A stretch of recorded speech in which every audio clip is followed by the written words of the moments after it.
Hare Krishna. Hey, my friends. How's it going out there today? What is happening? Happy Saturday.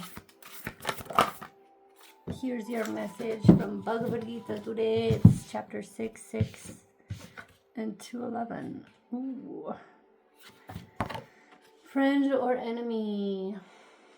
For one who has controlled the mind, it is the best of friends. But for one who has failed to do so, it remains the greatest enemy. I don't know if we pulled this before, but I definitely have said that before here. This is 211. The blessed Lord said, "You are mourning when there is no cause to lament, and yet you speak words that seem to be wise.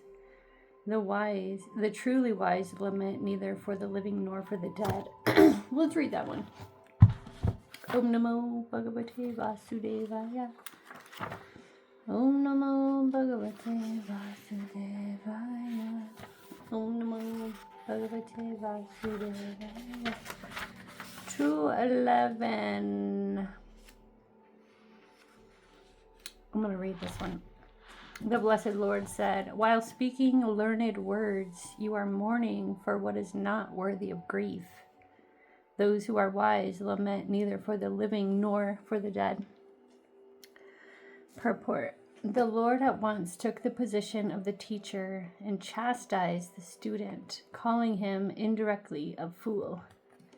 The Lord said, "You are talking like a learned man, but you do not know that one who is learned, one who knows that what is body and what is soul, does not lament for any stage of the body, neither in the living nor in the dead condition.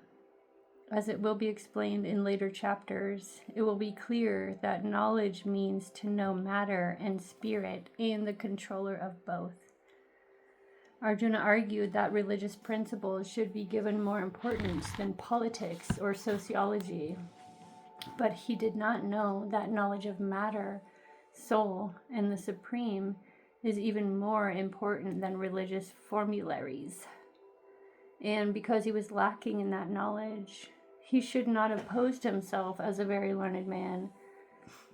As he did not happen to be a very learned man, he was consequently lamenting for something which was unworthy of lamentation.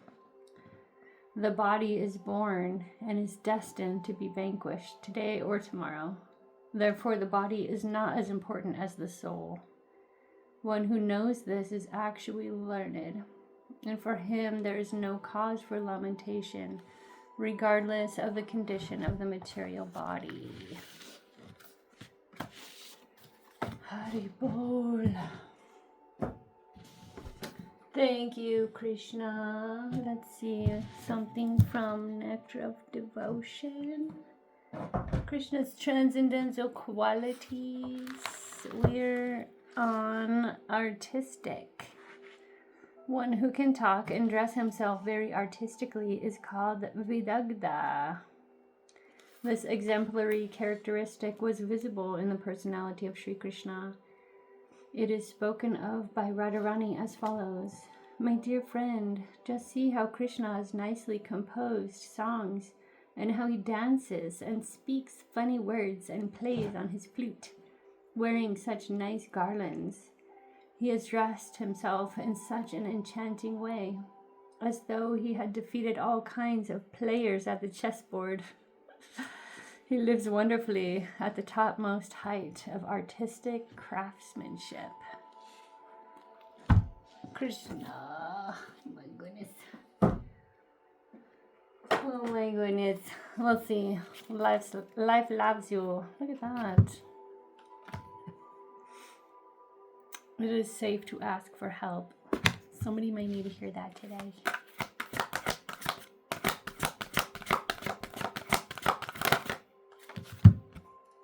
I am flourishing. Imagine your income expanding easily and effortlessly. Trust that all your material needs are being met by the universe. Yeah, maybe you need to ask for help to get some material needs met. Let's see what the tarot has to say today. Heartache is in all. Haven't done any tarot today. Oh no, what's up? What did I do today? I baked chocolate cupcakes. And I helped set up an Easter egg hunt for our little town. It was so sweet.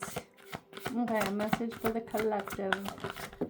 Ooh, you guys. You can tell we're reading for like the same people are watching these, huh? Okay, Ace of Wands came out first. And then the Queen of Cups and Knight of Pentacles. So Ace of Wands. Starting out here, this is a prominent energy. It's very powerful. This is epiphanies, downloads, ideas, inspiration, understanding.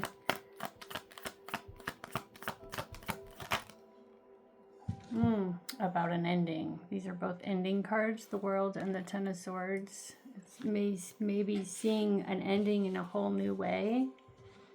Having an understanding or epiphany about some kind of ending. And then the Queen of Wands, or sorry, Queen of Cups. Did I say Wands before? This is the Queen of Cups.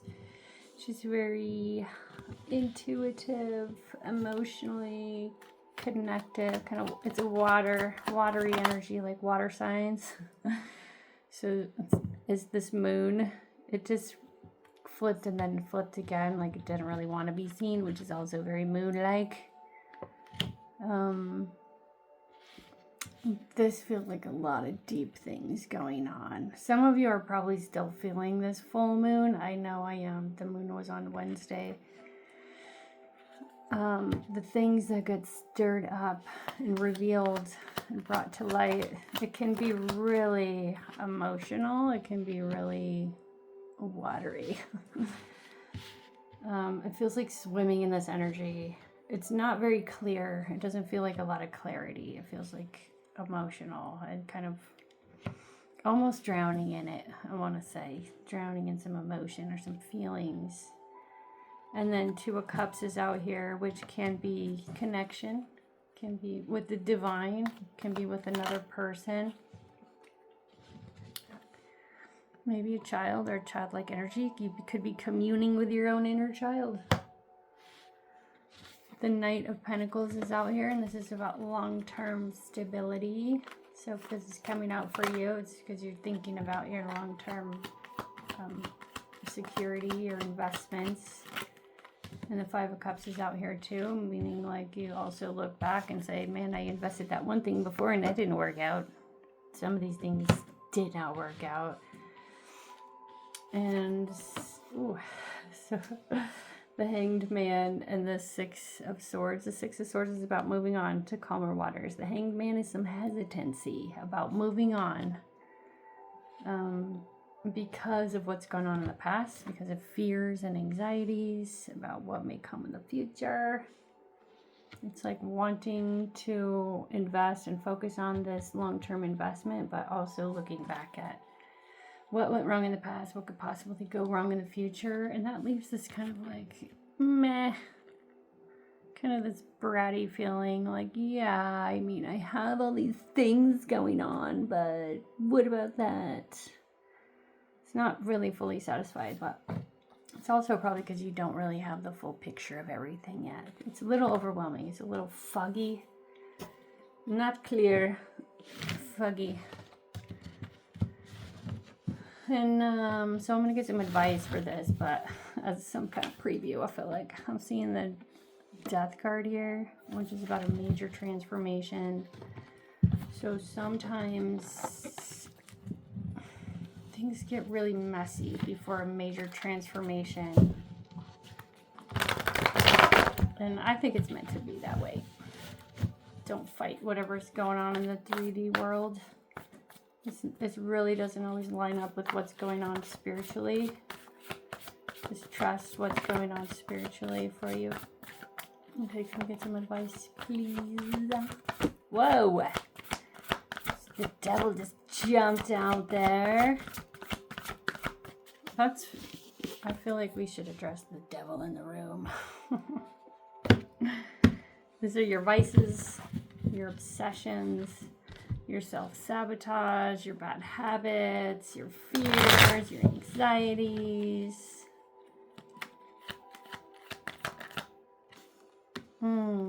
Four of Swords is about healing. Freaking devil. Sometimes when you're on a healing journey and you make a commitment to be well, the devil doesn't like that. He wants to bind you even more. The more you commit to your wellness and your healing, it's going to piss off the demons. So then you need to refortify, get prayed up. You're stronger than that. Dang. This is real stuff though, people, because this is what's going on out there in the spiritual streets. There's that Queen of Cups again. And the Eight of Wands. Queen of Cups, again, she's very much in her emotions. Not like in a bad way, but she's connected to her emotions through intuition, through her heart, through love. And the Star is out here, which is also about hope and healing. And so this message is about angel, help. Don't give up on your dreams and your hope, and ask for angel help along the way. Because again, the more you're growing, learning, healing, getting better, climbing out of a hole, the devil's like, oh no, you don't. Remember this? What about that fear? What about this? Blah, blah, blah. So in order to counteract that, tap into your heart, your love energy, ask for angel help. Stay faithful. Eight of Wands, this is also action, communication, manifestation. But I want to say it's words, prayers. Your prayers are very powerful. Your words are very powerful. So use them to create this stability for yourself, to protect yourself.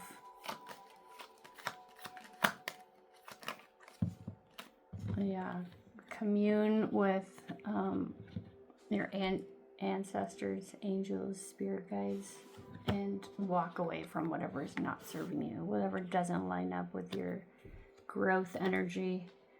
Cut that out. You don't need it. Don't need that. Okay. We have time for a couple more oracles.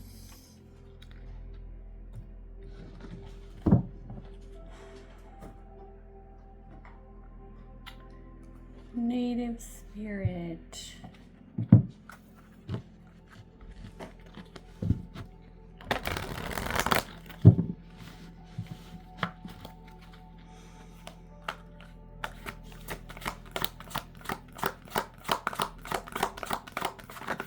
Again. Eagle medicine and spirit keeper of the West.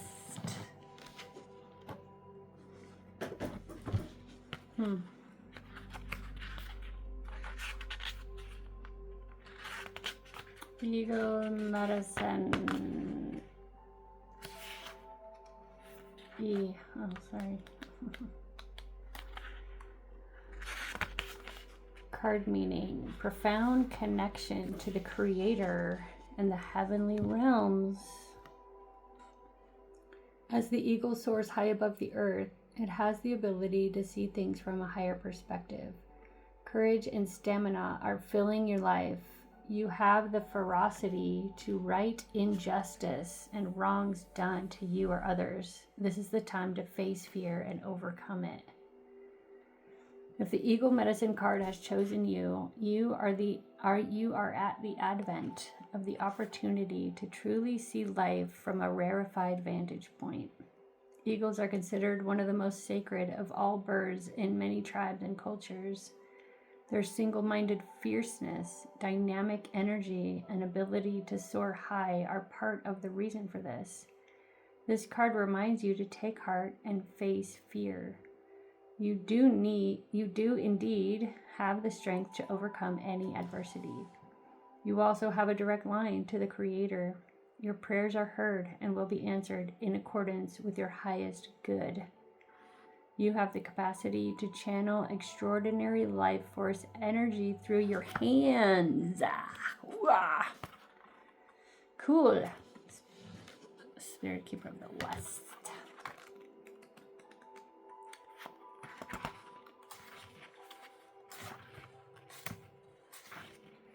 Transformation. Letting go of the old. Initiation. I'm remembering when I saw the death card out here at the bottom. Illumination. Harvest. Gather your inner resources. If it doesn't feel right, don't go ahead. Trust your heart. Chaos brings positive change. Almost all change comes out of turmoil. Don't be concerned if there's confusion in your life. It will all work out. In the medicine wheel, the west is the direction that symbolizes the fiery setting sun, autumn, the waning moon, and the time of harvest, and the tumultuous years of teenagers in the human cycle. Out of the chaos arise illumination and transformation. In order for the new to ignite in your life, it's necessary to let go of the old. Sweep away the debris. The Spirit Keeper of the West reminds us to slow down our rapid growth and harvest what we have attained. In the autumn, leaves are burned to make way for new growth. Release the dross in your life to make way for new growth. Okay. Should we wrap her up there? Oh, I didn't do the starseed. Let's do one of these. Starseed Oracle. Totally digging this deck lately. Empathic starseed. Energetic sovereignty. Absorbing what's not yours. Ooh. Oh yeah, I gotta look these up. Empathic starseed. 65. Empathic starseeds are here to shift the world through their physical presence alone. They don't need to do anything beyond being here, thanks to the energetic change their physical presence causes. Due to their highly sensitive nature, empathic starseeds can struggle with being on Earth and in a physical body. Many are prone to addiction and depression, or tend to mistake other people's feelings or moods for their own. Natural introverts, they tend to prefer spending time alone or in small groups. Crowds can be overwhelming for them. If this card appears, consider lightening the load energetically. Don't put yourself under such pressure to go out into the world. Be gentle with yourself. Allow extra time and care to recover energetically. If you're feeling pressure to keep up a certain pace, instead, put on the brakes and treat yourself like a precious baby. Do whatever you can to take the pressures of the world off your plate. Switch off to switch back on. In today's world, it's normal to feel that we should be doing more, but perhaps being present in our life is enough. This could be a phase you're going through or simply how you're being called to live your life. If your work involves giving to others, right now you're being called to keep something for yourself. You don't need to transmute it all. It's okay to look after your own growth and healing before feeling you should offer it to the world. Indeed, it's necessary if you want to continue to do it sustainably. How can you take better care of yourself energetically? Good question. I was going to mention this for whatever reason. Maybe somebody needs to hear it. Ways to cleanse your own energy. Of course, with mantra, you can chant Hare Krishna, Krishna Krishna, Hare Hare, Hare Rama, Rama Rama, Hare Hare. You can chant so many mantras. Light some Palo Santo, some incense, and get some holy water, some oils. We'll put some angel frequencies on.